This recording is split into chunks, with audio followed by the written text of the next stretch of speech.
Boa noite. Boa noite. E aí, como é que tá o frio aí em Itapiranga? Tranquilo. De boa? Só mandando umas fotos hoje aí.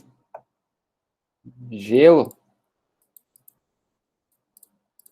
Frio que frio, né?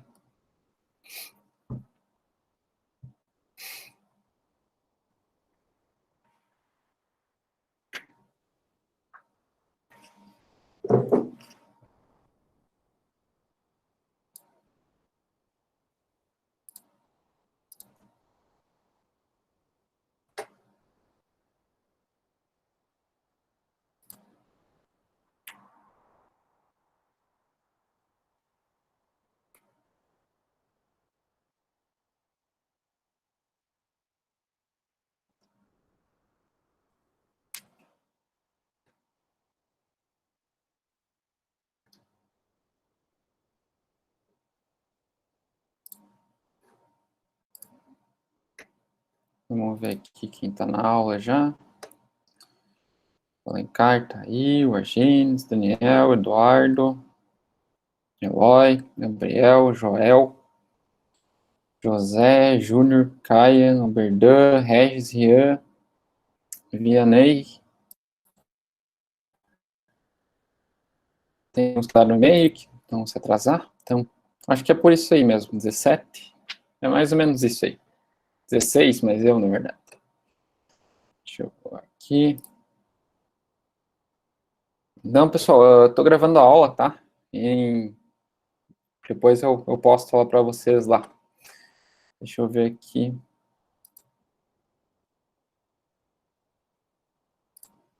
Tá todo mundo conseguindo ouvir aí? Todo mundo conseguindo entender? Tá saindo bem? Troquei o fone aqui. Sim, tá bem tranquilo. Beleza. Acho que o outro tava com problema, acho que isso aqui fica melhor que falar no computador sem o fone.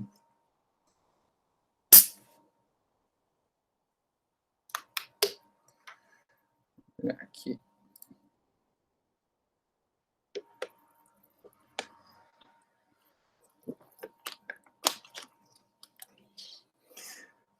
Seguinte, então, pessoal, hoje a gente vai ver memorial descritivo, tá? Aula 8, já tá lá no Classroom já faz um tempinho, tá? Já coloquei lá, tá junto no mesmo post que eu fiz a aula 7, tá? A aula 8 também.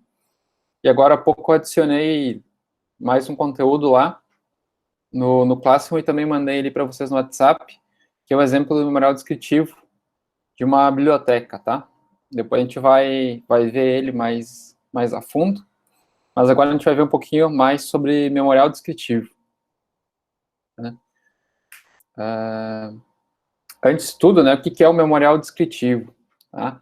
Como o próprio nome diz, ele é a descrição, tá, de algo.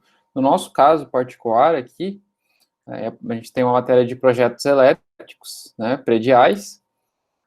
Nesse caso, então, o memorial descritivo, ele contempla, juntamente com o projeto que a gente faz lá, em AutoCAD e tudo mais, a planta, né, nossos desenhos, o memorial descritivo, ele contempla esse projeto, de forma que ele sempre vai junto na hora de você pedir a aprovação de um projeto, por exemplo, a aprovação dele numa concessionária de energia elétrica, você manda o memorial descritivo junto, tá?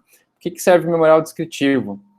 Ele representa, tá, em forma de palavras, você escreve tudo que você tem na planta, e algumas coisas a mais, que são os detalhamentos do projeto, porque se tu fosse escrever tudo que tu precisa colocar num projeto, ficaria muito poluída a tua planta lá. Então, para facilitar o entendimento do projeto, é como se escrevesse um manual. Você faz um projeto, você desenha ele, e aí você faz um documento escrito dizendo o que significa aquele projeto lá. Tá? Então, o memorial descritivo nada mais é do que um documento descrevendo o que é o teu projeto, sobre qual a finalidade que ele tem, quais os objetivos, tá? E informando o detalhamento todo que você vai ter na tua obra, tá? No teu projeto, no nosso caso, projeto elétrico predial, tá? Como eu coloquei aqui, tá? Um documento obrigatório, sempre que for fazer aprovação de um projeto, uma concessão de energia elétrica, você tem que enviar o memorial descritivo. Também em casos que você tenha projetos que você precisa enviar para órgãos municipais, também estaduais, sempre juntamente com as plantas você envia o memorial, tá? Então, uma definição aqui do que seria memorial, né? Então, fala de comunicar de forma escrita tudo que está representado no projeto, tudo que você tem no desenho. Então, um exemplo são os projetos que a gente tem de projeto de execução, projeto de dimensionamento. Então, a gente vai ter aqueles memoriais de cálculo, tá? Aqueles cálculos que a gente viu nas tabelas, nas últimas aulas, a gente também vai ter em memorial, em forma de memorial, tá? Eles entram tudo nesse documento. Então, tu vai apresentar esses cálculos, vai apresentar os valores, por exemplo, a gente tinha lá no nossa última aula, a gente trabalhou questão de corrente corrigida, questão de dimensionamento de eletroduto, dimensionamento de condutores, tá? Todas essas informações, elas entram no memorial. Então, a gente tem memoriais distintos, por exemplo, tem o memorial descritivo, explicando o que é a planta, e o memorial de cálculo, que é o memorial à parte, tá?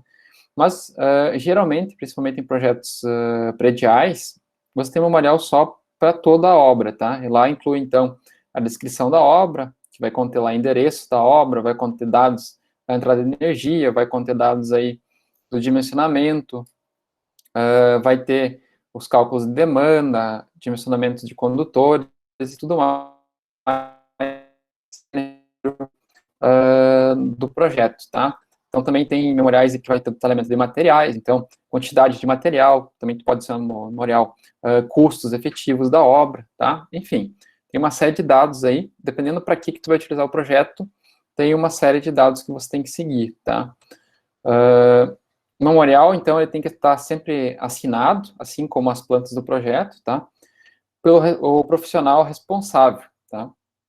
Esse profissional responsável aí, ele pode ser o projetista também, tá? Ele pode ser a mesma pessoa, nesse caso, e pelo proprietário do local, no caso que contratou alguém para realizar esse projeto, tá? Aqui no caso do projetista responsável técnico, você pode ter um projetista que não necessariamente é o responsável técnico, tá? Então, digamos que se você fez um projeto e você desenhou ele, tá? Mas vai ter algum outro profissional responsável por esse projeto, esse profissional ele vai estar a cargo do quê? Ele vai conferir se o desenho representa realmente o que é necessário no projeto e vai assinar, ele vai ser o responsável pelaquela obra, tá? Então, digamos assim, eu estou ali, pedi ali pro Rian ali desenhar um projeto, tá? Ele falou, desenhou. Aí eu olhei, não, beleza. Daí eu vou lá e assino como responsável técnico, tá?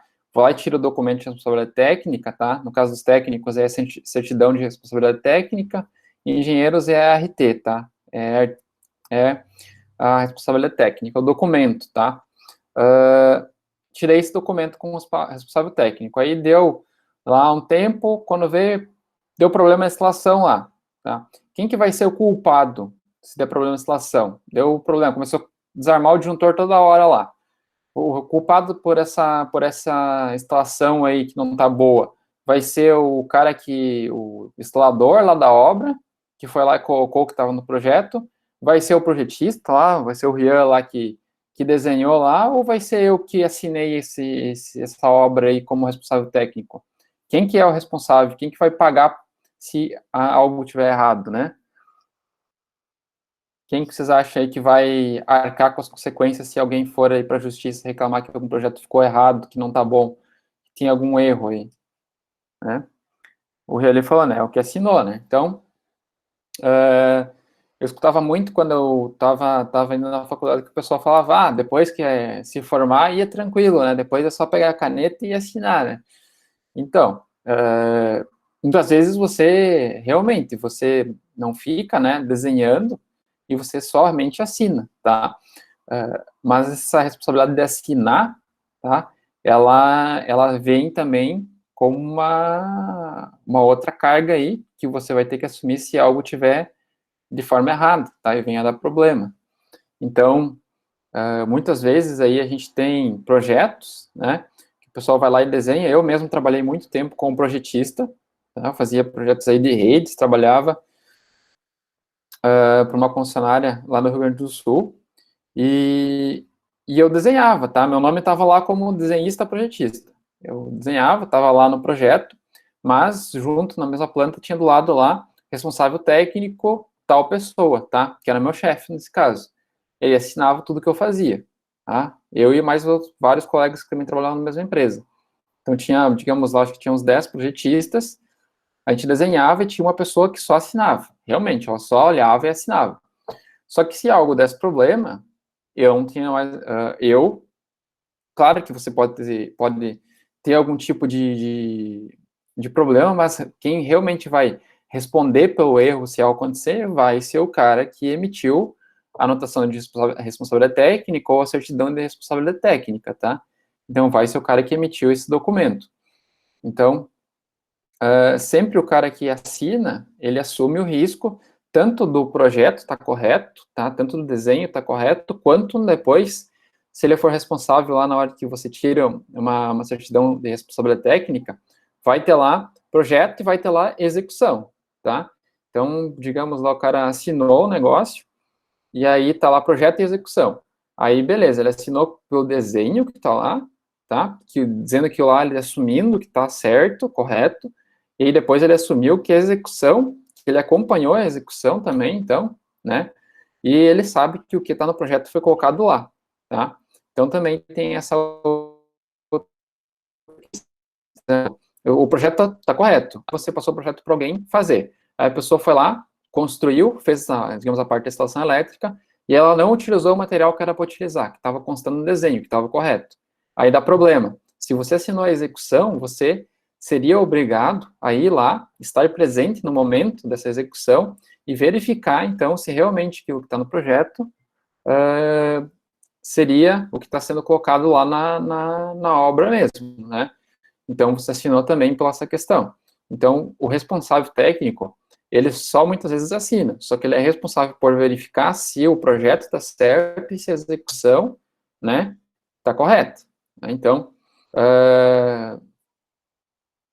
é uma responsabilidade e é por isso que muitas vezes a gente recebe. Então, é muito fácil a pessoa dizer, não, mas o cara lá só assinou lá e ganhou tanto, né? O cara nem se mexeu. Não, beleza. Só que se algo acontecer, ele é o cara que vai ser responsável, tá? Se, por exemplo, a gente colocar a vida de alguém em risco, inclusive, né? O cara não somente vai responder pelo erro, como vai responder criminalmente, tá? Vai responder lá na justiça, né? O cara é um civil, vai responder criminalmente.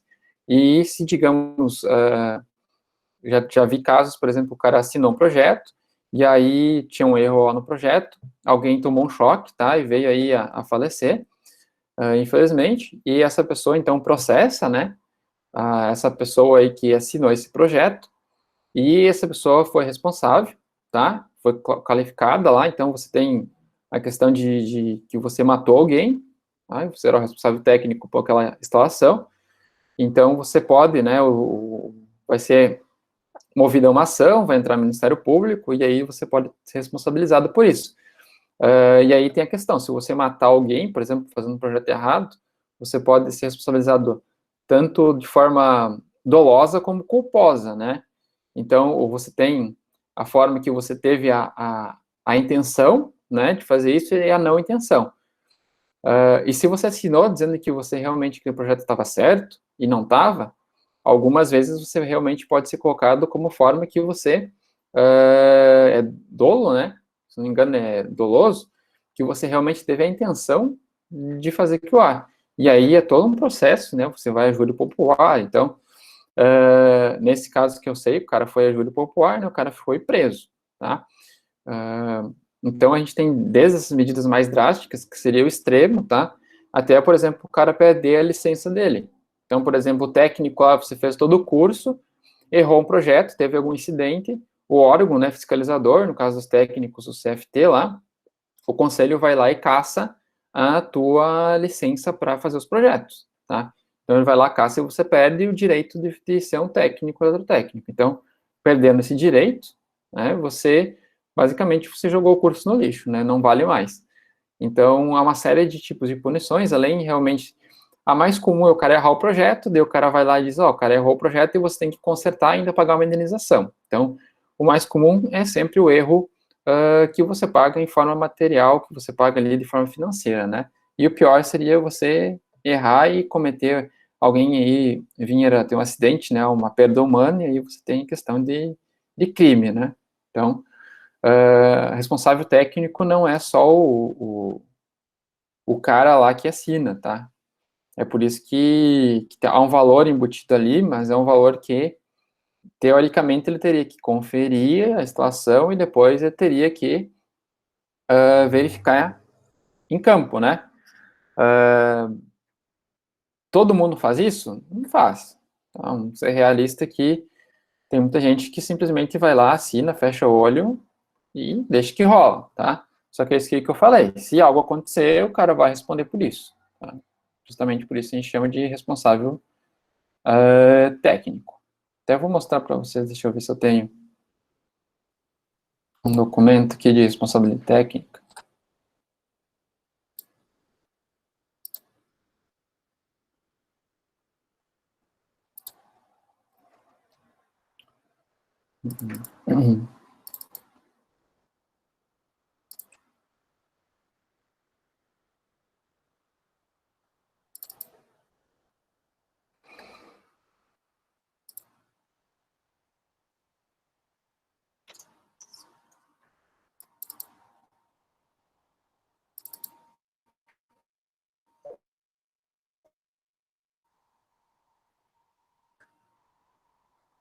Aqui, ó.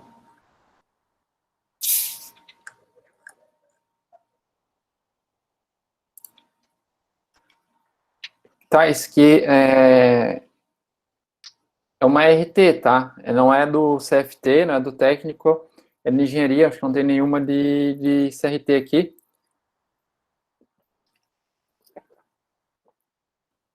Mas elas são parecidas, tá? A ideia é a mesma, tá? É só o órgão que muda, um é CREA e outro é CFT. Essa aqui é do Rio Grande do Sul. Tá? Deixa eu ver. Ó, essa aqui é de uma estação elétrica de baixa tensão. Então, veja aqui, ó. A gente vai ter o nome, né, do órgão, então, número do documento, aqui em cima a gente tem, RT número tal. Aqui em cima a gente tem o tipo, tá? No caso, aqui é uma RT individual, então é uma prestação de serviço. É único, né? Então é de uma obra só. Aí tem o nome de quem contratou, tá? E o nome de quem está fazendo o projeto. Então, nesse caso aqui, o contratado fui eu, tá? Então, o pessoal me contratou. E aqui tem quem contratou, tá? O nome do contratante. E aí você vai ter o endereço, tá? O endereço do contratante e o endereço do local da obra, tá? Aí você vai ter lá, por exemplo, valor de contrato, honorários, tá? Isso aqui vai variar de acordo aí com o projeto, então depende do que você está fazendo. E aí aqui tem atividade técnica, tá? Nesse caso aqui é uma atividade técnica só de projeto. Isso aqui não estou assinando a execução dessa obra, tá? Então eu assinei o projeto e estou dizendo que o projeto que eu mandei junto lá para aprovação, tá? No caso, um disjuntor de 125 amperes, que é o máximo da baixa tensão. A medição 71,5 kW, tá? Aterramento, então, sistema de proteção é 380 volts, tá? Sistema trifásico normal. Ele está modo rascunho aqui porque eu tinha sido impresso antes de ter sido pago, tá? Depois que tu paga, ele sai esse modo rascunho e fica só esse documento aqui. Nesse caso aqui, está sendo o projeto para aprovação da concessionária, tá? Depois a execução tem que tirar outro documento. Eu posso fazer um documento só para os dois, tá? Só que na hora de tu fazer um para os dois, tu tem que estar ciente que tu vai ter que assinar, né, a execução. Então, tu vai ter que estar presente no local. Seria um exemplo, tá, de uma ART, tá? Que é bem similar aí ao CFT. Tá? Entendido essa parte aí?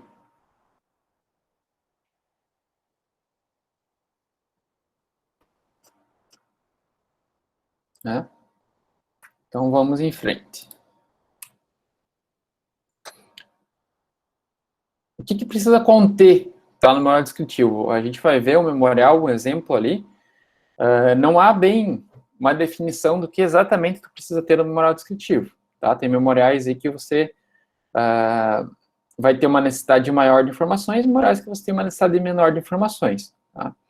Então, o memorial descritivo de um prédio, por exemplo, 30 andares, com subestação, não é o mesmo memorial descritivo para aprovação aí de uma geração distribuída aí de umas placas solares para alguém que quer colocar lá meia dúzia de placas solares em cima da casa, tá? E memorial descritivo, claro que de uma geração solar de uma residência pequena aí vai ser bem menor, né, e conter bem menos informações do que uma edificação aí de uso coletivo aí com diversas unidades consumidoras, né? Então, a gente vai ter uma diferença aí de informações.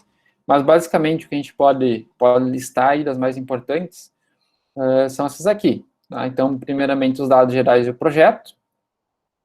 O que seriam os dados gerais do projeto? Esse aqui tem que conter em todos, tá? Todo memorial descritivo tem que conter.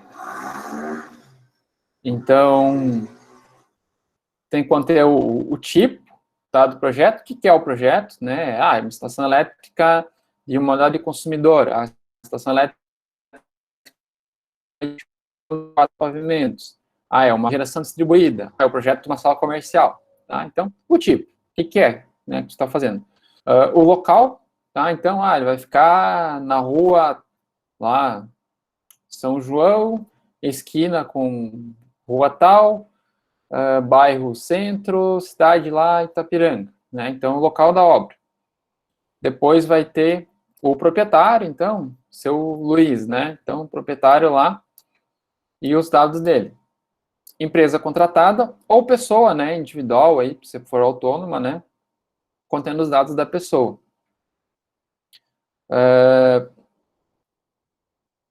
Basicamente, as informações gerais aí. O objetivo, né? Descrevendo a finalidade do memorial. Você vai colocar lá, esse memorial tem como objetivo a descrição de um prédio de tantos pavimentos, com a finalidade, né, de aprovação do projeto no órgão e tal. Então, vai ficar mais claro quando a gente vê ali na prática o memorial, tá? Relação dos profissionais envolvidos no desenvolvimento do projeto, tá? Se tiver só uma pessoa, então, se for só vocês que estiverem fazendo o projeto, o nome de vocês lá no final, né, com assinatura e um documento. Relação das normas técnicas utilizadas no desenvolvimento do projeto. Então, você sempre vai ter um projeto elétrico, por exemplo, baixa tensão. Qual que é a nossa norma principal aí, né, que a gente trabalha? 5410. E essa norma é para construir, parte construtiva. Agora, a parte de execução, NR10, curso lá que te habilita a trabalhar com a rede energizada, né? Então, você vai colocar esse projeto, né, está com base na normativa 5410, tal ano. A execução deve ser sempre, né, seguindo as normas da NR10. Aí, tem malha de aterramento, tem uma norma. Tem proteção SPDA de para-raio, tem outra norma. Então, vai colocar as normas relacionadas ao projeto que deve ser seguida, né? Depois você vai ter a descrição detalhada de cada elemento. Aí você vai detalhar, então, por exemplo, a entrada de energia. A entrada de energia vai ser através de ramal aéreo. Não, vai ser subterrâneo. Vai ter uma subestação interna com transformador de tanto. Então, é a descrição, né, de cada local. Depois, tu vai ter o memorial de cálculo, tá? Então, seria os dimensionamentos. Então, pode adicionar aqui junto. Esse memorial, então, vai conter lá cálculo de demanda, dimensionamento dos condutores de entrada de energia, dimensionamento da malha de aterramento, especificação de quanto máximo é que tu pode ter resistividade nesse aterramento. Tá? Também tem o memorial de luminotécnica. Se for aí o caso, por exemplo, de salas comerciais, né? Aí é obrigatório você fazer o cálculo luminotécnico. Depois, tu pode colocar as especificações dos materiais. Então, os materiais empregados devem estar de acordo com a norma tal e tal, o cabo deve ser do tipo PVC, PET, EDPE, né? Então, especificar eletroduto corrugado, eletroduto com proteção extra. Então, especificar o que é o material. Pode também ter o cronograma, tá? Os projetos compõem a obra, então, o cronograma lá de execução, projeto tanto tempo, execução vai ser tanto tempo, finalização, tá? As build lá, que é a verificação se o projeto todo ficou de acordo com o que estava na planta, o que tem que ser alterado, a gente ainda vai ver essa questão. Lista de materiais, então, tá? Vai calcular, então, o projeto vai tantos metros de fio, tanto de interruptor, tantos pontos de iluminação, tantos pontos de tomada, né? E demais aí, detalhes que você queira adicionar nesse memorial, tá? Então, é livre aí para você colocar informações que você ache relevante na parte de detalhamento aí do memorial descritivo também.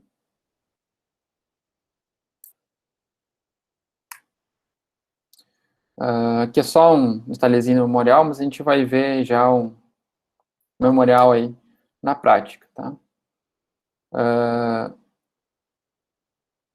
Então, aqui é levantamento de dados, né? Então, o memorial descritivo, ele é feito após você desenvolver o projeto. Então, a gente viu todas as etapas, né? A gente viu lá no início a parte, como é que a gente iniciava um projeto, né? Antes mesmo de partir para o desenho, como é que a gente esboçava nas aulas passadas. Depois a gente viu como dimensionava um projeto. A gente viu como que se faz o desenho, a gente estudou toda a parte. Então, após o projeto concluído, já tem o material, tem os cálculos, aí você vai desenvolver o memorial descritivo, tá? Então, o memorial é a última parte, que a gente pode dizer aí, para finalizar o teu projeto. É a última coisa que tu vai fazer, tá? É fazer o memorial descritivo. Tem que estar todo pronto o projeto, todo dimensionado, tá? Ou basicamente tudo pronto, faltando poucos ajustes aí, que é na hora que você vai escrever o memorial descritivo. E ele vai servir, então, tanto para quem for aprovar o projeto aí, né? Se for para algum órgão competente, quanto para quem for desenvolver o projeto, né? Fazer a parte de execução dele. Vai servir, então, de bússola, de caminho, né? Para ser seguido, tá? Então, é a descrição, né, sucinta ali dos dados do projeto. Partes, né, de um memorial descritivo, então, como falei, memorial de cálculo, os diagramas elétricos, tá? Os diagramas elétricos seria diagrama unifilar, diagrama multifilar, que a gente já viu também. As plantas, então, que seriam os desenhos, né? Plantas layouts, detalhamentos, né? Especificações, lista de materiais, anexos, né? Quando tiver aí, se tiver algum tipo de equipamento, alguma coisa diferente que vai no teu projeto, também anexar o manual desse equipamento, de como ele deve ser instalado. Então, aqui, memorial de cálculo, né? É aquela tabela que a gente já viu na aula passada, a gente estava estudando lá, que a gente vai adicionar, então, o memorial descritivo. Então, a gente vai adicionar esses dados, né? De forma a ser fácil para verificar, tá?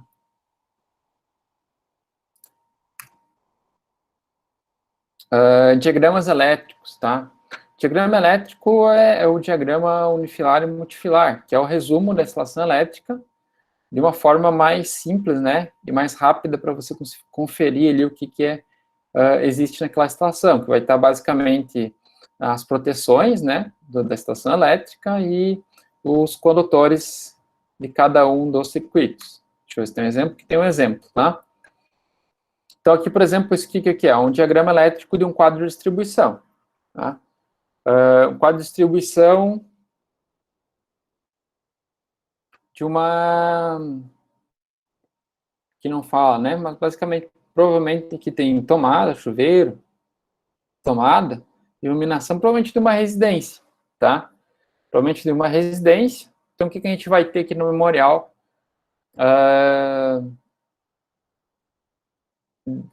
No nosso diagrama, né? Tu vai ter aqui, ele está chamando QD1, provavelmente é quadro de distribuição 1, tá? E aqui ele vai ter, então, nessa parte aqui em cima, ele está dizendo aqui, ó, conduto de 1 polegada, tá? E aí, cabo 2, malha 6, 6, tá? Então, são dois cabos 6, neutro 6. Então, duas fases e um neutro, tá? Todos 6 milímetros. Aí aqui ele botou esse desenho aqui, né, representando um disjuntor. Então, tu vai ter um disjuntor de 40 amperes. Então, são dois cabos aqui, dois disjuntores. Então, um disjuntor bipolar, né? 2 vezes 40, a gente pode falar, e mais o neutro, tá? E aí a gente tem, então, duas fases, neutro comum, e aí você vai ter os circuitos, tá? Então ele separou aqui, ó, circuito 1, aqui tem a carga, e aqui tem a definição desse circuito. Aqui a gente tem o condutor, tá? Qual é a seção do condutor, e aqui a gente tem qual que é a proteção, tá? Então, como é que ficou isso aqui? Iluminação geral, tem uma carga de 780 watts, e eu estou chamando aqui de circuito 1. Disjuntor geral é 10 amperes, e condutores de proteção são 1,5 milímetros quadrados, tá? Segundo aqui, por exemplo, tem a tomada, então sala e dormitório 01, tá? Então, provavelmente numa residência, como eu falei. Carga de 900 watts, estou chamando isso aqui de circuito 2. E aqui eu tenho qual fase ele está pegando. Então, eu estou sempre pegando o neutro aqui, né? Ele é comum, o neutro a todos, a gente já viu que o neutro é só um, né? E aqui eu tenho as fases. Então, por exemplo, esse aqui pega essa primeira fase, e se a gente pegar o circuito 6 aqui, ó, ele pega essa outra fase aqui. Então, é assim que o instalador lá, quando ele for executar o projeto, né, ele vai saber qual o barramento que ele vai conectar a cada condutor. Tá? Então, aqui tem todos os cores, tá? Então, duas fases e um neutro. Aí vocês vejam que todos os circuitos de iluminação, tomadas, ele deixou aqui 2 de reserva, né, inclusive. Então, 2 disjuntores de reserva lá no quadro, né? Sempre é aconselhável deixar um espaço, porque vai que você precisa aumentar a carga, né? Aí você tem um espaço para colocar um disjuntor a mais. Todos os circuitos aqui conectados pelo cabo terra, né? Então, esse aqui seria um diagrama unifilar, né, de um quadro de distribuição. As plantas, né, a gente já viu, estudou bastante. As plantas, então, a planta elétrica.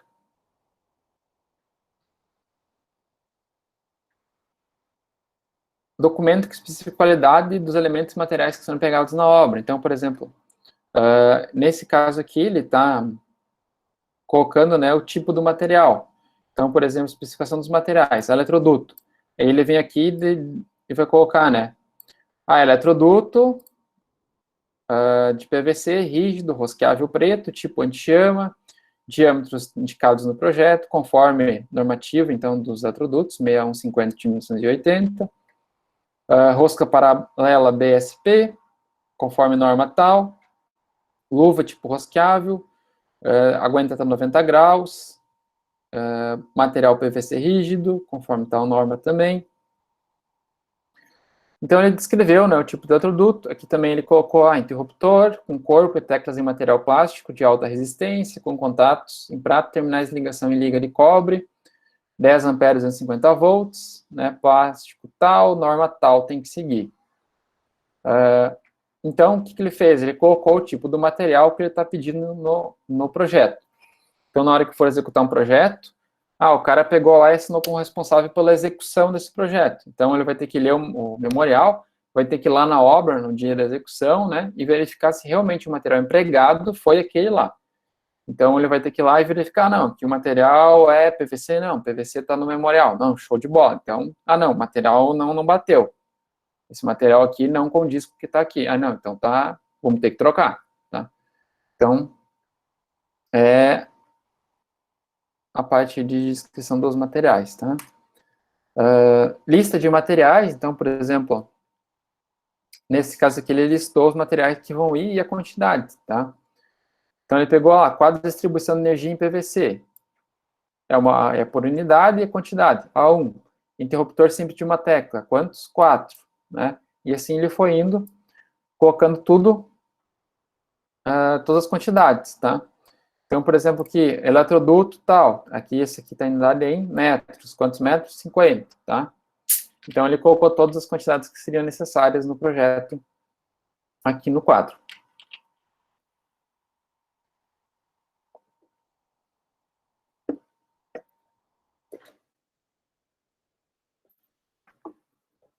Anexos do projeto. O que são os anexos? Informações extras, tá?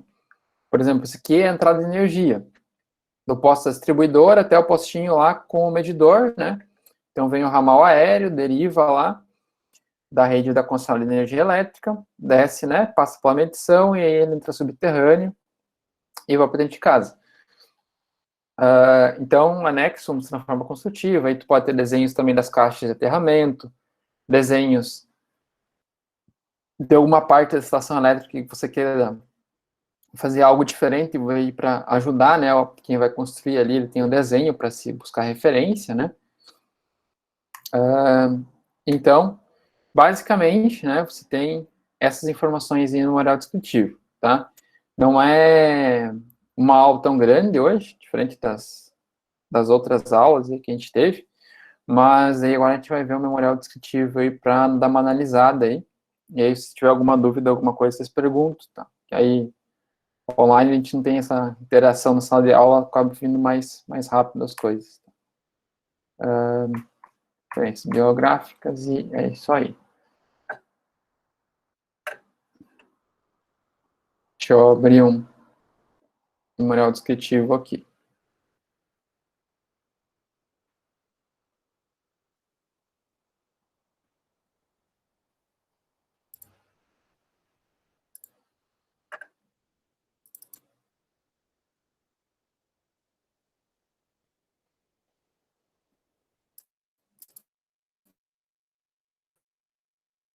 E abrindo o memorial de vocês, se quiser acompanhar, é aquele que eu postei no WhatsApp agora há pouco.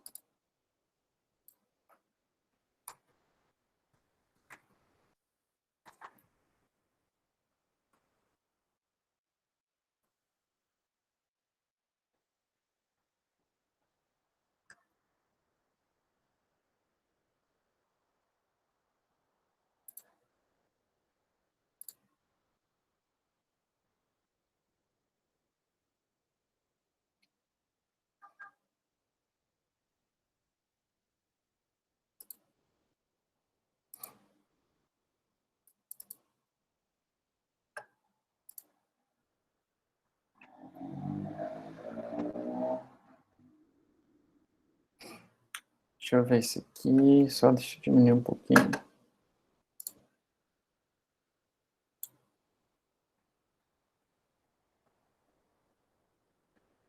Então, esse aqui então é o memorial descritivo do projeto elétrico, tá? Ele eu já coloco aqui no subtítulo entrada de energia, estação elétrica interna, instalação de cabeamentos estruturados, tá? O que é, então, um edifício de biblioteca pública, daí ele coloca o município aqui, então ele já coloca aqui na frente, né? A obra, então, biblioteca pública, endereço, então, qual o local, né? Quem que é o responsável técnico, né? E o número aí no órgão que está cadastrado desse cara que é responsável técnico, tá? E aqui, né, tem a introdução. Então, por exemplo, nesse caso aqui, né, então ele, na introdução já descreve o que vai ser. Então, o presente memorial visa descrever o ramal de serviço de entrada de energia elétrica em baixa tensão, o sistema de medição, detalhes do projeto elétrico, projeto de cabeamento estruturado, né, pertencendo à biblioteca pública, localizada em tal lugar, né. E aqui ele descreve, a edificação possui uma área total, né, então a área da edificação, distribuída em 5 pavimentos, sendo os pavimentos distribuídos nos seguintes ambientes. Ele vai dizer aqui, subsolo, então, destinado à garagem, pavimento térreo, primeiro pavimento, segundo pavimento, terceiro pavimento, destinados à área de biblioteca, área de informática, ambiente de estudos e auditório, né? Então, uma descrição bem breve aí, nada muito complexo, a ideia do memorial descritivo não é encher linguiça, para a gente ser bem franco, não, mas não é da gente pegar o memorial aí e ficar adicionando informação desnecessária, tá? A gente tem que colocar a informação, mas a informação direta, tá? O que é, para que serve, onde é e qual a finalidade, né, de cada área. Então, ser bem breve e completo, tá? Então, quanto mais resumido e completo, melhor. Aí tem um sumário, então, né, que aí vai conter, resumidamente, né, onde é que está cada parte, então, introdução, qual página, ramal de ligação, tal página, cálculo de demanda, vai estar na página tal. Então, sumário. Vamos continuar aqui. Lista de tabelas. Né? Então, nesse caso aqui, primeiro item, tá? Entrada de energia elétrica, nesse caso aqui, por exemplo, vai ser em alta tensão, 23.100 volts. Subestação vai ser com poste de 112 kVA, esse transformador que vai ser adicionado. Então, um transformador num poste, né, que vai alimentar essa estação elétrica. Daí o ramal de ligação. Então, por exemplo, o ramal de ligação derivará da rede primária da Celesc, né, que nesse caso era considerada energia do local, classe de tensão 25.000 volts, né, 25 kV. Aí ele vai dizer do local que vai derivar a situação elétrica e de qual poste, né? Aí proteção, então, nesse caso aqui, que vai fazer a proteção. Nesse nosso caso, como entrada primária, a gente tem proteção por chave fusível, mas quando a gente tem proteção secundária, como é o caso, por exemplo, das nossas residências aí, é um nosso disjuntor mesmo, tá? Nosso disjuntor tem também o DPS lá, né, na nosso medidor lá na frente. Nesse caso aqui, né, tu tem o para-raio mesmo, tá? Tem na UPPS o para-raio contra descargas atmosféricas e outras intempéries dentro do sistema. O ramal de ligação, então, vai ser aéreo, então, e subterrâneo, provavelmente tem uma parte aérea, uma outra subterrânea. Então, a derivação, né, a partir do poste que eu já tinha falado lá da Celesc. O ramal será aéreo, da rua tal, vão livre quantos metros, então vai ter o ramal. O condutor fase, os condutores fase, né, são de cobres unipolar, com seção tal, então qual que é a seção do condutor. Condutor neutro, então, tal seção, conforme tabela, né, NTD 01, alta tensão, Celesc. Então, a norma técnica que ele está seguindo, né, então a norma técnica, nesse caso, da concessionária. Por exemplo, se tu vir aqui a norma técnica do padrão da Celesc, né, deixa eu compartilhar com vocês aqui uma outra tela.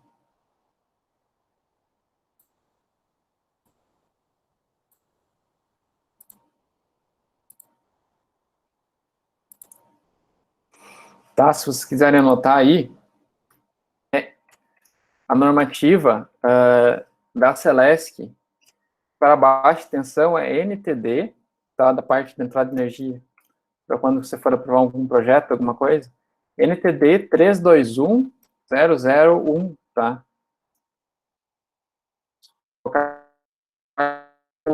Já puxar, tá? Da concessionária, da Celesc, na parte de padrão de entrada, mas se colocar esse número no Google, ele já puxa. Então, NTD 3210001, tá?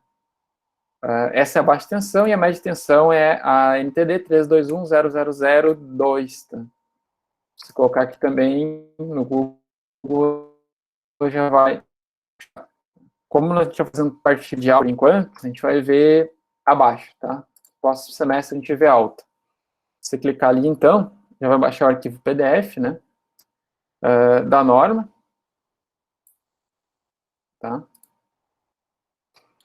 Essa aqui é entrada de energia em baixa tensão e não é para edifício coletivo, tá? Edifício coletivo, que seria os prédios, tem outra norma. A gente vai ver provavelmente amanhã. Deixa eu ver aqui.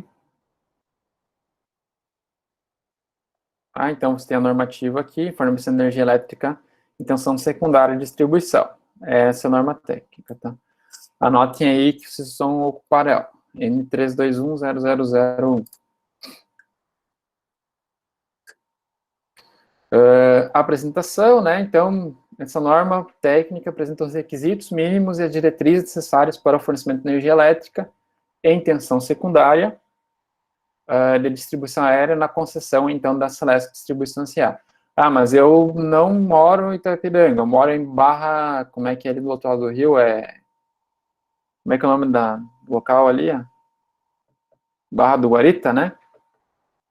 Isso. Gabriel me ajudou ali, Barra do Guaíba, né? Eu moro lá, lá não é Celeste, lá é RGE.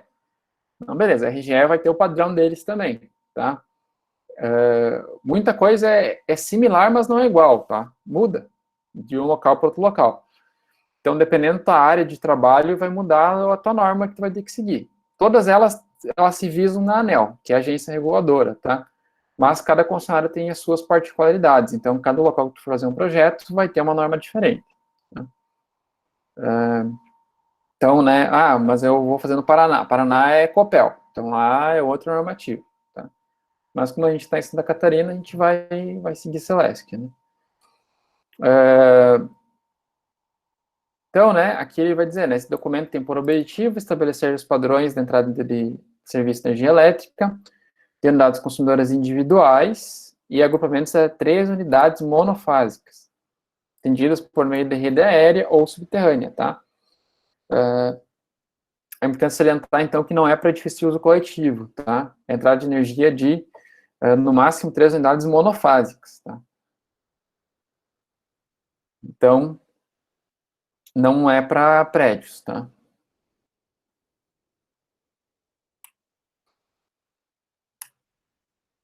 Aqui a gente vai ter toda a descrição, tá? Principalmente o mais importante é os desenhos.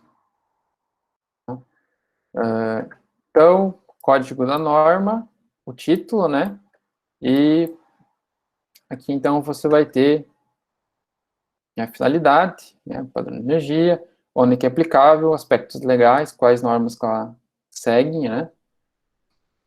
Aqui daí tem as definições de cada palavra, por exemplo, o que é o ramal de ligação? A conjunto de contores acessórios instalados pela distribuidora entre o ponto de derivação e a sua rede e o ponto de entrega. Tá? Esse é o ramal de ligação. Ramal de entrada, tá? Então, aterramento, tá? Então, tem a definição dos termos aí que tu vai encontrar. É importante, tá? Eu vou deixar para vocês aí da pós-aula, tá? Hoje, como a gente tem, não é uma aula tão grande, mas vocês ficam aí como tema, para vocês ver essas normas aí. Então, essa aqui é que a gente vai ter que saber para fazer nossos projetos. Então, ler esses termos aqui, tá? Já fica aí de tema, verificar e ler esses termos aqui, né, para ter bem definido. Que às vezes eu estou falando lá, estamos falando lá de uma caixa de passagem. O que é a caixa de passagem? Não, caixa de passagem lá, a parte lá que vai ficar os condutores lá que vão ir de um ponto A para o B e lá eles vão passar. O que é a carga instalada? O que é o aterramento, né? O que é uma ligação temporária? Então, a ligação temporária é aquela lá que é ligado, né, só para fins de construção, terminou a construção, desativa o padrão, e aí tem que fazer a ligação definitiva, né? Aí eu vou lá e falo, DPS, temos que instalar um DPS na medição. O que é o DPS? Não, então o DPS está aqui, o dispositivo de proteção contra surtos, né? Então ele fala aqui, dispositivo destinado a promover proteção contra sobretensões transitórias, arrastões e edificações, cobrindo tanto as linhas de energia elétrica quanto as linhas de sinal, tá? Então tem todas as definições, tá? Então já fica aí para vocês, não vou ficar lendo aqui, porque eu acho que todo mundo consegue. Qualquer dúvida, vocês sempre podem vir e me questionar. O que mais que é importante aqui, né? Hoje a gente tem entrada de energia, a gente tem as medições na moreta, mas o mais comum, o mais convencional, dependendo aí, residência de médio padrão, baixo padrão, a gente tem os tal dos kit postinho, né? Que é aquele kit lá que já tem um poste, né? Ou concreto ou fibra, que já vem tudo que precisa ter lá para entrar de energia, né? E aí a concessionária vai lá, só coloca o medidor, né? E coloca lá para funcionar, né? Já vem tudo pronto. O que mais que tem aqui? Disposições gerais. Limite da norma. Condições não permitidas. Isso que é importante, ó. Condições não permitidas. Às vezes tu fez toda a instalação elétrica, eu vou lá na concessionária, eu quero ligar tal coisa. Aí a concessionária vai lá, faz a vistoria e fala, não, isso aqui não dá para ligar. Ou encaminha um projeto e vem reprovado, né? Porque muitas vezes não foi seguida essas condições aqui. Então, por exemplo, o que é as condições não permitidas aí na questão mais predial aí, tá? De baixa tensão. Instalação de carga suscetível de provocar distúrbios ou dano no sistema elétrico de distribuição ou nas instalações e equipamentos elétricos de outros consumidores, tá?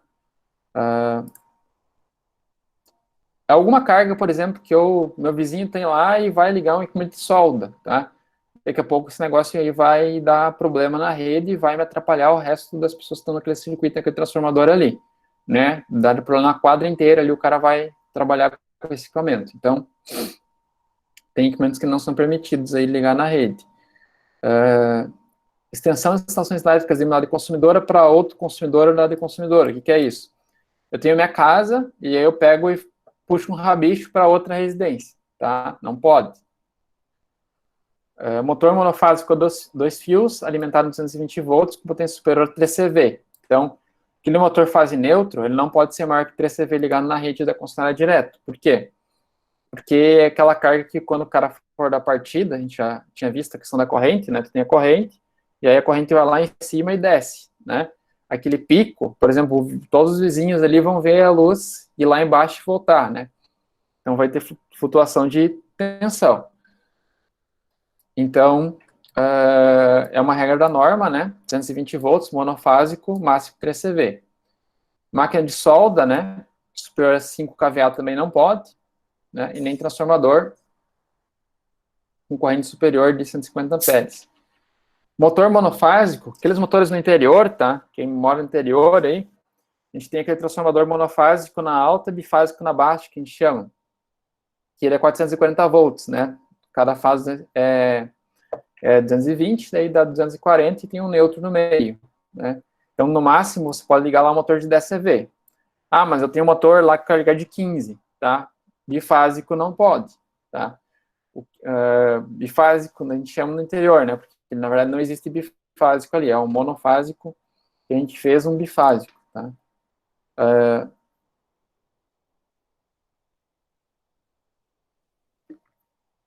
Máximo é 10 CV.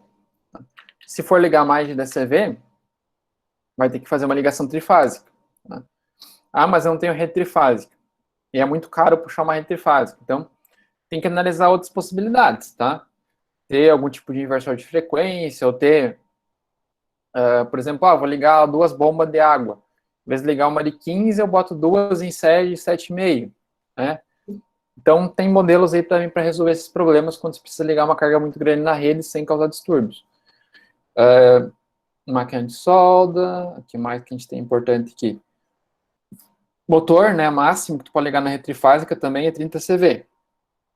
Passou de 30 CV, mesmo que seja abaixo de 35 kW, que é o limite para ser da classe B, né, ligar em baixa tensão, mesmo que se passar, por exemplo, tem um motor de 40 kW, 40 CV, né, pega 40 faz vezes 736, acho que nem 30 kW, a 29 chegou uma coisa quilowatts aí.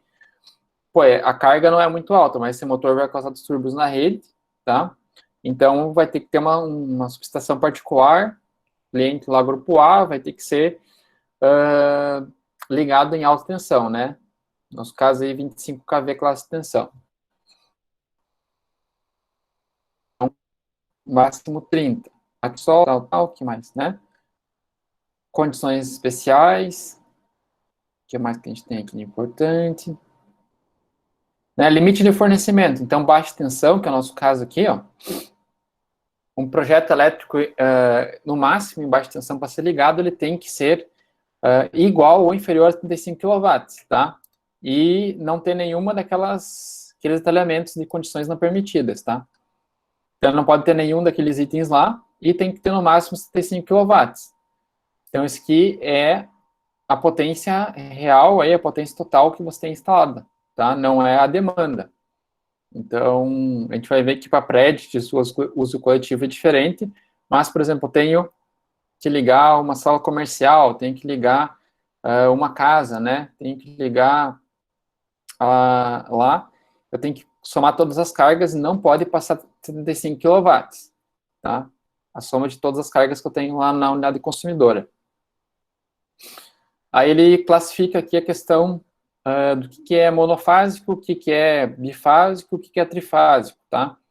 Então, monofásico até 15 kW, aquela vez vocês fizeram o cálculo, né, quantos quilowatts cada um tinha na casa. Então, atualmente, né, o padrão aí é 15 quilowatts monofásico, interior, tá, é 50 quilowatts, 440, e bifásico na cidade, então é de 15 a 25, eu acredito que a maioria, aquela vez que a gente fez o cálculo, ficava aqui bifásico, a instalação elétrica, né, e trifásico de 25 a 75 kW. Então, que é o trifásico com 3 fases e neutro, tá?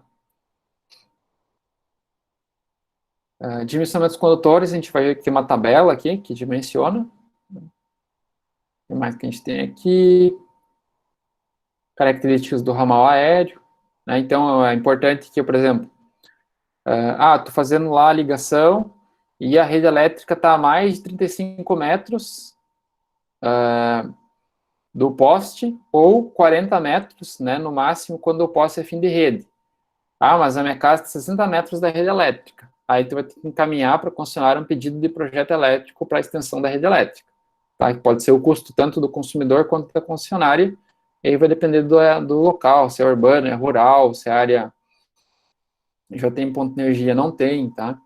Mas o ramal máximo que a gente tem é 35 metros ou 40 metros final de rede, tá? Esse é o máximo que pode ter um ramal. Distâncias mínimas. Alturas mínimas. Que mais que a gente tem aqui? Ramal de saída. Condutores. Aqui, por exemplo, cores, né? Padrões. Padrão do eletroduto, ramal de carga. Qualquer dúvida, vocês perguntam, né, pessoal? Estou olhando o chat. Condutores subterrâneos. Kit postinho.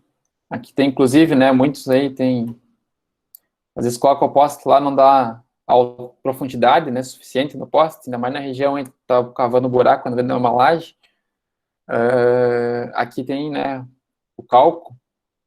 O poste ele tem que estar enterrado 10% dele mais 60 centímetros. Então, um poste de 8 metros, né, 10% do poste, então seria 0,8 mais 60 centímetros. Então, 0,8 mais 0,6, 1,4 metros tem que estar enterrado, no mínimo, esse poste. Então, se os caras da concessionária chegar e não tiver enterrado, na hora da vistoria, eles não vão ligar, né? Então, quando for colocar um poste, sempre tem que estar na profundidade ideal. Geralmente, esses postinhos já vem uma marca ali, né, para o cara colocar certo lá qual que precisa.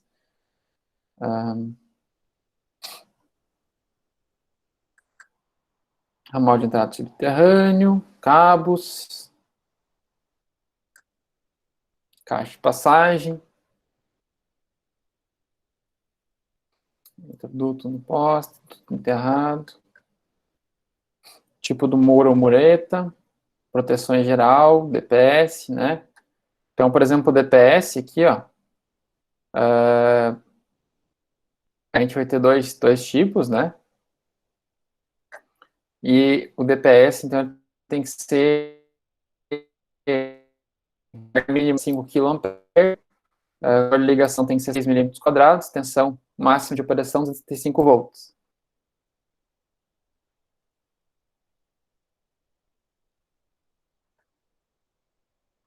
Tá? Isso para sistema sem SPDA, né? Para sistema que tem para-raio, um sistema de PDA, máximo de operação também de 235 volts e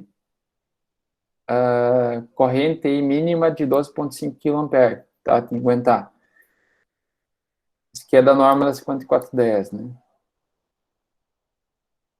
Medição, então, medição individual, pode ser o kit postinho, pode ser muro ou mureto, tá? Ou mesmo na parede.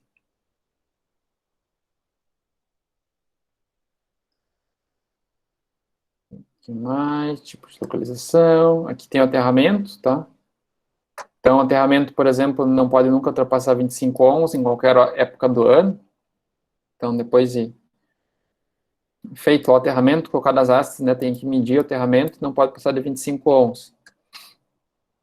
para ele ser efetivo, para ele funcionar, né? Para ele servir como ele deveria.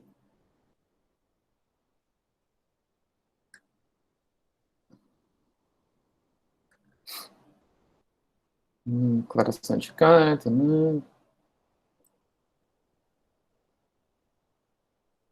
Aqui, ó. Aí é o seguinte, essa tabela aqui basicamente vai ser a mais importante para vocês quando forem fazer projetos, tá?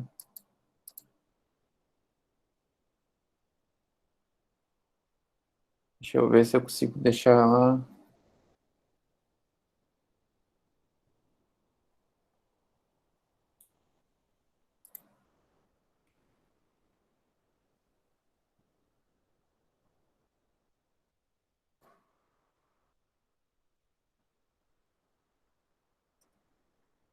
Tá? Essa tabela aqui, ó, ela vai dizer tudo para vocês, é um resumo, tá? Da entrada de energia de vocês. Porque o quê? A estação elétrica dentro, a concessionária não olha, tá? Ela olha o quê? Do padrão de energia para o ponto de ligação. Ela vai conferir isso, tá? Então, quando tu for aprovar um projeto de baixa tensão, ela vai olhar essas proteções, os condutores de disjuntor solicitado está dentro da norma, tá? Então, a nossa tabela aqui, ela tem o tipo e a tensão, então tem o monofásico, tem o monofásico 440, que é aquele monofásico do interior, tem o bifásico, tá? E tem o trifásico. Aí ele classifica por categoria e a carga instalada, tá? Aí aqui, a partir, né, o trifásico sempre tem que ter demanda. Então, demanda, o monofásico e bifásico não precisa declarar demanda. E aqui você vai ter as proteções, tá? Disjuntor IEC e NEMA. A gente usa hoje basicamente só IEC, tá? Não vejo mais muito NEMA. Então, disjuntor liberado, tá? Então, se tu tiver uma demanda que não justifica o disjuntor que você está pedindo, a concessionária não vai permitir, tá? Ela vai reprovar o projeto. Então, digamos que eu tenho lá uma estação elétrica com demanda de 25, tá? Aí eu ia vir aqui trifásico. C2 para 20 a 30.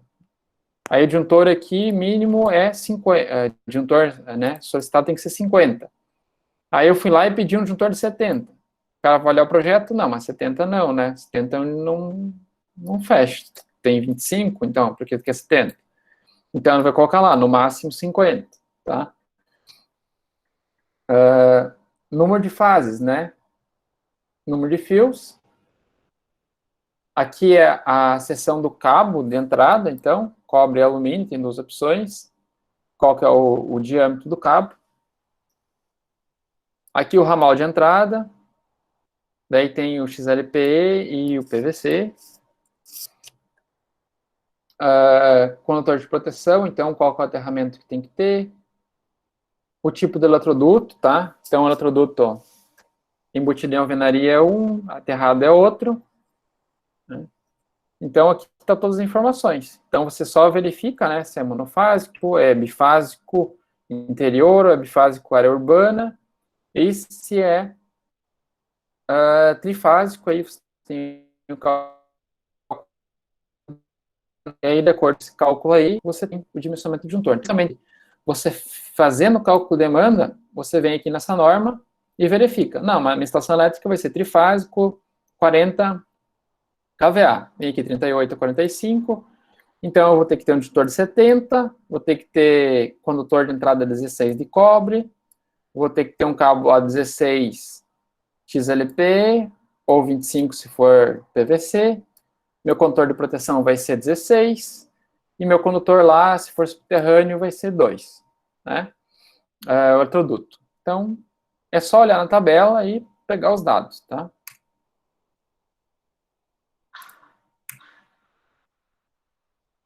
Depois, a gente tem aqui também a tabela para classes aí de 127 monofásico, 220 trifásico, mas não tem nada na nossa região desse tipo, tá? Tem pouca coisa em Santa Catarina desse tipo aqui, mas se tiver, tem a tabela aqui também para dimensionamento. É a mesma ideia da outra tabela de cima. Aqui tem a questão dos das caixas, né, do tipo de poste que tu vai ter, e qual adjuntor que ele suporta, né, então tem o esforço do poste e a altura que você consegue esse poste.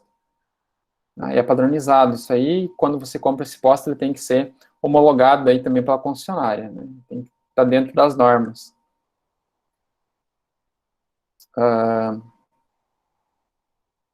Tensões a gente já viu. Conectores de cabos, que a gente vê mais no quarto semestre. Esse aqui é interessante, tá? Esse aqui também quero que vocês leiam depois. Se alguma dúvida surgir, me pergunte. São as regrinhas aí para projetos na área urbana, tá? Ligação dos ramais numa rede. Aqui vai ter telhamento, por exemplo, instalação em mureta. Aqui é a questão de derivação da rede, tá? Esses desenhos, que tudo vocês podem depois utilizar na hora de enviar um projeto de aprovação. Quando for subterrâneo, também a ideia aqui. Travessia.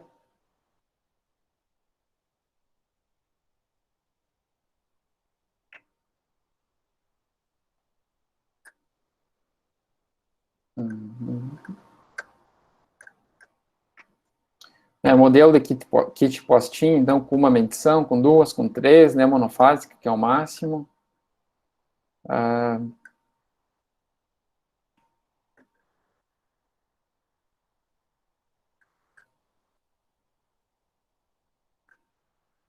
Enfim, vocês vão ter todos os desenhos aqui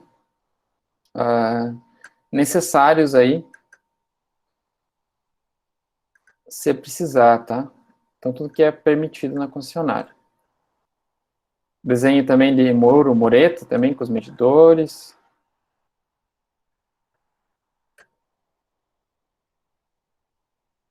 Tá? Vai ter aí detalhamento do barramento, detalhamento das caixas, detalhamento dos materiais, aterramentos, tá? Então, dê uma olhada depois aqui nessa norma, tá?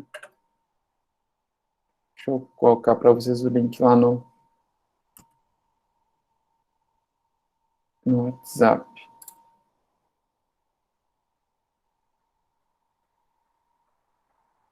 IPX.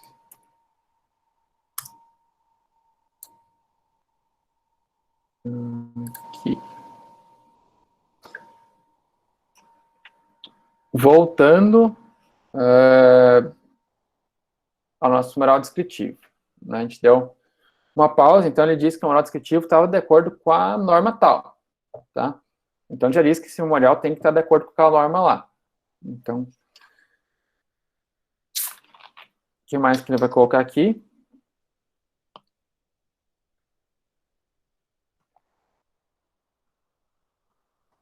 Aqui, basicamente, copiou os dados da norma, tá? Copiou as informações que está constando na norma. Por exemplo, ele colocou o engostamento tem que ser tanto do poste, aquilo que foi para vocês. 10% da altura do poste, então, o número dividido por 10, mais 5 centímetros, né? Aí tu vai ter o engastamento. Então, ele já colocou aqui. Colocou o que vai ser as proteções. Colocou a descrição de qual cor vai ser, né? Então, fase tal cor, fase 1 outra, fase outra cor, neutro, né? Erramento, quais você vai seguir. O quadro de medição, então, ele detalhou também, escrito, né? E aqui ele colocou dimensionamento dos condutores. Então, aqui tem dimensionamento de condutores de baixa, dimensionamento dos condutores do transformador.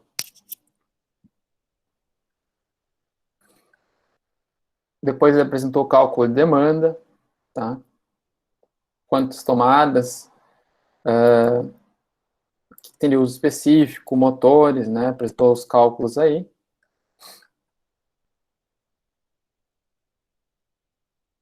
Dimensionamento da entrada de energia. Tipo da malha de aterramento.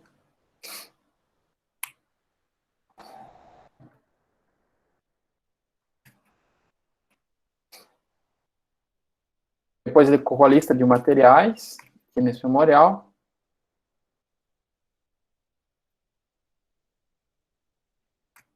características, iluminação, tipo de iluminação de cada local, né? Então tem banheiro, escada, garagem, todos os locais. Tipo das cargas, então. Caixas de passagem, características aí, gerais. Botou a descrição de cada quadro geral.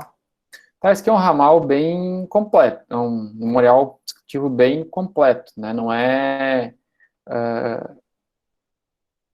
um memorial aí superficial, né? Um memorial de uma instalação, né? A gente viu, são 4 pavimentos, se não me engano.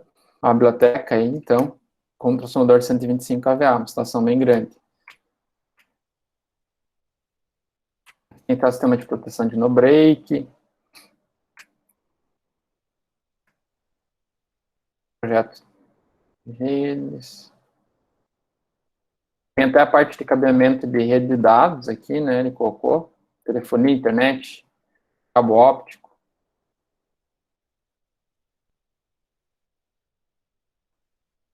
Aqui, por último, então, ele já anexou também a RT. Então, número, né, documento, também quem fez ela, contratantes, que é o modelo mais antigo. Resumo, né, constando na RT. Então, nesse caso aqui, esse projeto é 2013, tá aqui, ó. Então, valor, né, da obra, identificação do serviço, assinatura de quem contratou, assinatura do profissional responsável.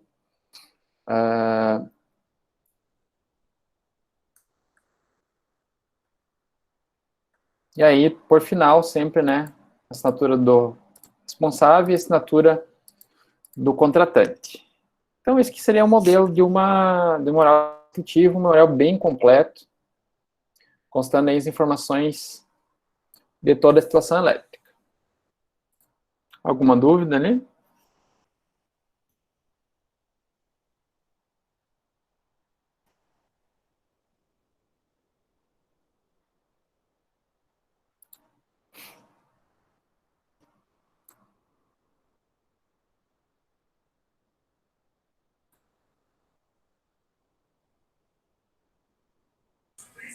Até agora tá de boa. Uhum.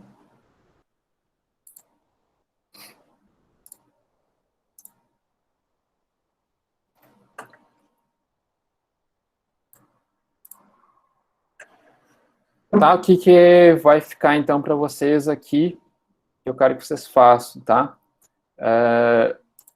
Essa norma aqui, ó, vocês precisam saber ela nesse semestre, tá? Então, não vou ler ela para vocês conseguem ler e conseguem interpretar de melhor forma, tá? Então, é o fornecimento de energia elétrica em tensão... pode apresentar, né? Vou voltar aqui.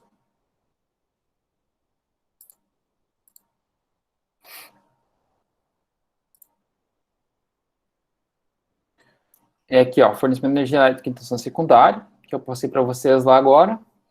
Vocês têm que saber essa norma aqui, tá? Então, fica aí para vocês, de tema, lerem essa norma. 160 páginas. Não dá isso, né? Porque a maioria é desenho. Tá umas 40 páginas. E olha lá, tá? Leiam ela, tá? Dá tempo tranquilo aí. Tem tempo. E me pergunte se ficar alguma dúvida, alguma coisa. Vão me perguntando, tá? Vão me perguntando o que não entendeu. Ah, não entendi o que significa o BEP, né? Barramento de equipotencialização. Ah, por que serve o BEP lá? Não, serve lá para a gente fazer as conexões dos nossos aterramentos, os cabos para fazer os aterramentos. Então, se não entender alguma coisa, tu vai me perguntando, tá? E leiam o que significaram esses termos, e aí vocês já vão se situando aí na questão de projeto, tá? E amanhã a gente vai verificar a unidade de uso coletivo, que é